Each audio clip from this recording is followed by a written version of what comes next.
দর্শক, আমরা আজকে শিখব খুব সহজে বিএমআই নির্ণয় করা। প্রথমে আমরা গুগলে সার্চ করলাম বিএমআই ক্যালকুলেটর। এরপর প্রথমে যে ক্যালকুলেটরটি আসলো calculator.net, সেখানে গেলাম আমরা। যাওয়ার পরে এরকম একটা ইন্টারফেস ওপেন হয়ে যায়। সেখানে আমরা মেট্রিক ইউনিটে কনভার্ট করে নিলাম।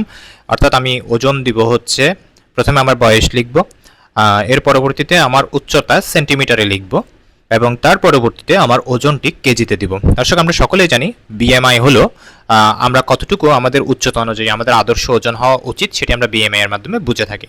তো আমরা যখন এরপরে সাবমিট দিলাম তখন এরকম একটা ইন্টারফেস আসলো, সেটি সবুজ দাগ ইন্ডিকেট করছে, সবুজ দাগ, এবং বিএমআই দেখাচ্ছে 20.8, তার মানে আমার বিএমআই নর্মাল রয়েছে। তো এরকম যে কোনো ব্যক্তি তার উচ্চতা এবং ওজন দিয়ে এই ক্যালকুলেটরটির সাহায্যে তার বিএমআই নির্ণয় করতে পারে। কমেন্ট বক্সে আমরা এই ক্যালকুলেটরটির লিঙ্ক দিয়ে দিব।